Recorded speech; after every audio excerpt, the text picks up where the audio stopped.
Welcome to a new edition of the Neon Jazz interview series with jazz trumpeter and flugelhornist Scott Anderson. He was born in Kansas City, then moved around the Midwest to Cincinnati and Indiana before making it to his current home of Chicago. He is promoting his third album with the Nia Quintet, and he has a great jazz tale to tell. Between composing, recording, and performing, Scott stays busy and keeps it all very real. So get to know him and dig this interview, my friends. Thanks for taking a minute out for Neon Jazz. I appreciate it, man.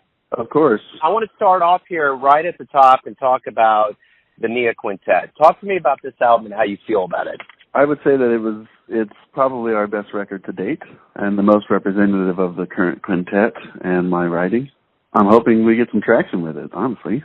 What kind of shows, what kinds of things are you doing to get it out there to the people? I have a radio campaign, national radio campaign through Shoals Productions, which is based out of L.A. And I'm in the process of booking a CD release and a small regional tour.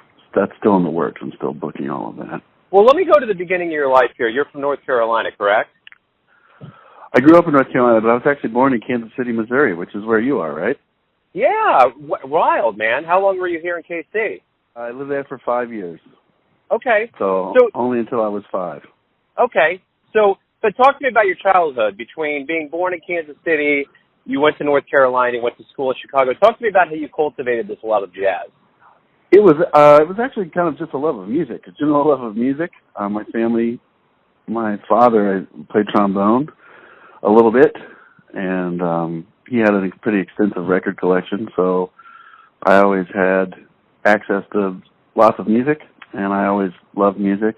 And when we finally got moved to North Carolina, I decided to play trumpet in the school band in 7th grade because it seemed at the time to be the easiest instrument to put together. So I did that, and I don't know, by the time I got to high school, I had become close with the saxophone player that is actually in the band now. We met in my 8th grade band, and he was really into Charlie Parker and Phil Woods and Sonny Stitt, and he kind of was developing a love for jazz, and he kind of got me hooked. So we spent a summer transcribing Charlie Parker albums and Phil Woods albums with Donald Byrd on trumpet, and from that point on, it was kind of I just fell in love with it, and I got kind of obsessed with the music and with trumpet. It snowballed over the years. I ended up going to different colleges in the Midwest. I actually left North Carolina because I had gone to a jazz camp when I was a teenager in high school, to Jamie Aebersold Jazz Camp. And I made one of the combos there, and my teacher for that session was the trumpet professor at the College Conservatory of Music in Cincinnati, and I think he recruited me. So at the end of the week, they give you an evaluation or whatever, so his evaluation included a faculty CD and a letter and home phone number and office phone number. So I think he was trying to recruit me to come to school. So I moved to Cincinnati. I was there for a few years, and then he actually got a different job and moved to Indiana University, so I followed him there, and I was at IU for a bit. And then my best friend, who had actually got me into this jazz business, moved to Chicago, and I moved there a year after he did. So that was in 1999. So are you still in Chicago now? Yes, I've been here since 99. Okay, very cool. Talk to me about your career since you got to Chicago up to this point. What has transpired group-wise and growth-wise for you up to this point? Okay, well, when I first moved to Chicago, I did not know. I knew one person. I didn't know anybody. So it was a little daunting at first, and I didn't have any gigs because, you kind of have to know people to have some gigs. So I was like driving a delivery truck. I randomly got booked on a couple gigs, and then the phone started ringing, and I've just been working ever since. And so I do everything from jazz gigs and salsa gigs and club dates, or what are called jobbing dates here, which are like corporate parties and events. I worked with Chicago Children's Choir. I mean, I do everything and anything really to survive. However, I had this passion for composing, and the band kind of, I guess, started out of a need to express myself because I had gone through some pretty hard times. Like my entire family died by the time I was 24, 25 or something like that. So yeah, my parents and my brother, everybody got sick. So I was in a pretty bad space, and so writing music, I would write a song every day, and it was kind of therapeutic. And eventually I had written so many tunes that I needed somebody to play them because I could only hear them in my head and they were on paper. And so we kind of just threw together this band, and everyone seemed to gel. So the first two albums actually have the original members of the band. We eventually decided in 2005, so the band, I think I started it in 2000, and then around 2005. The sax player, his name is Dan Nicholson, he said, we need to record with this band or it's going to kind of dissolve.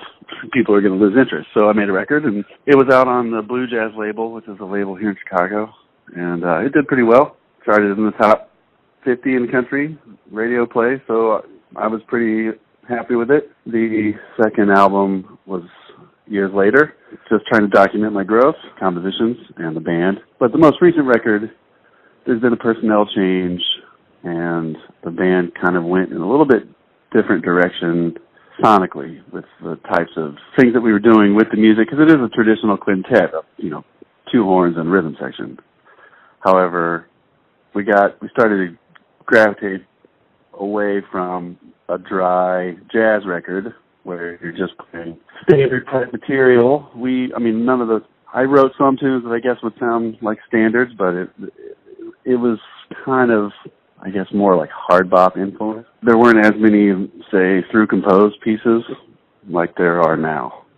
And there were a lot more electronics involved now, like we were using synthesizers, and we did a lot of what I call soundscaping, where we were creating sounds in the studio and post-production to create effects on the record. It's been a pretty amazing journey so far. Yeah, that sounds like it. So let me ask you this. Why do you love jazz? I like the improvisational aspects of jazz. Kind of think about it kind of like a basketball team or a hockey team where there's constant interplay and improvisation, yet they have plays they're running, but they're all improvising together for the good of the whole. So I guess I like that aspect of the music, is that you're not necessarily interpreting, at least my band isn't because we don't play a lot of standards, not interpreting somebody else's compositions. We're using my vehicles or my songs as vehicles for all of us to kind of collectively improvise. So that's the thing I like about it the most, is the interplay. Let me ask you this. What live jazz shows have you witnessed that have really moved you, that made a deep impact? Okay. Well, I guess there's been a lot. When I was a kid, I saw Joe Henderson's trio with George Mraz and Al Foster, and that was quite an experience to see such a master musician as a young guy. Oscar Peterson trio, I saw him at the Blue Note, actually just after he had a stroke. I found out later from Jeff Hamilton. I ended up doing a thing with Jeff Hamilton at IU, and he told me that Oscar had a stroke, and he played that whole performance of the Blue Note with just one hand. So wow. I was really amazed because it didn't sound like he was only playing with one hand. That was a pretty influential concert. I do remember I went to Florida for a friend of mine's wedding, and we randomly went to a small festival there, and John Scofield had a band with a lot of younger musicians. At the time, I was pretty dedicated to kind of studying the masters, and so I think we went because Sonny Rollins was headlining, but I actually enjoyed the performance with Scofield better. It was Scofield and, I don't know if I can remember everybody. Kevin Hayes was on piano, and Seamus Blake was playing saxophone, and Larry Grenadier, I think it was, on bass. Mike Stewart on drums. It was a really phenomenal group.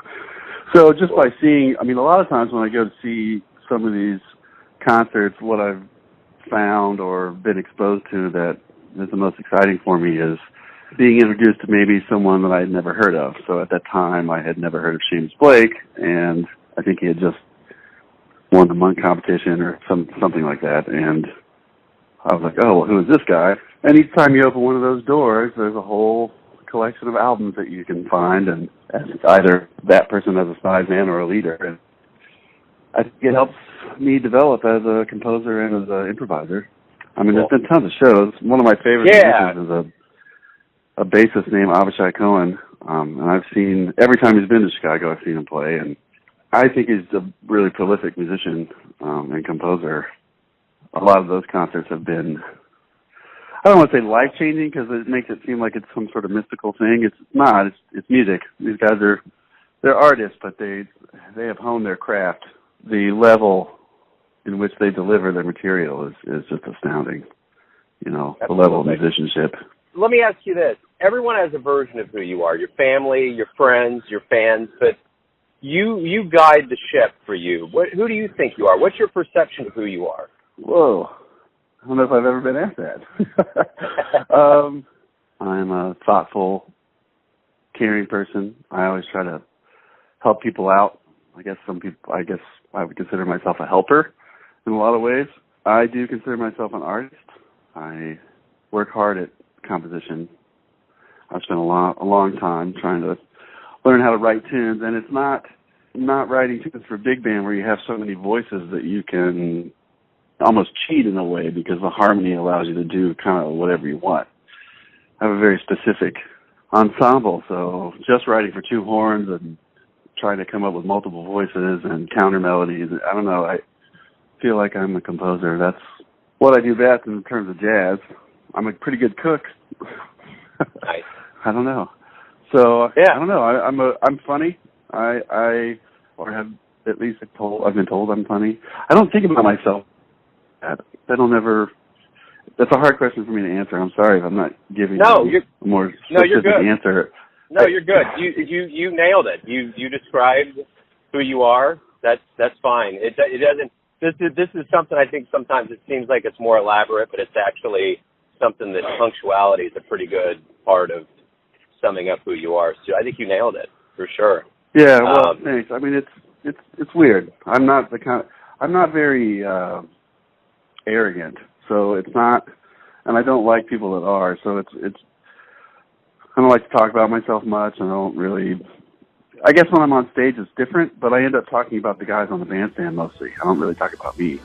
In fact, a lot of times the guys have to remind me to say my name on the microphone because I talk about everybody else. You know what? I think you've done a very ample job of describing your music, talking about yourself in this interview. I appreciate you taking some time out for me, for Neon Jazz, and for my listeners. Thank you very much. I appreciate it.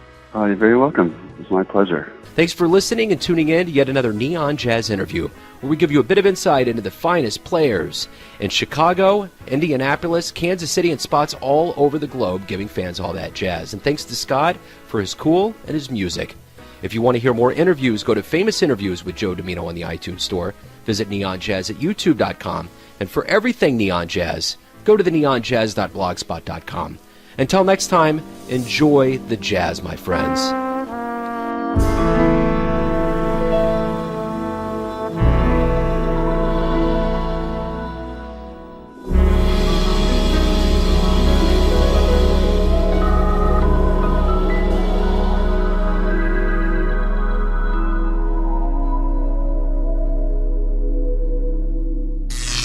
Neon Jazz.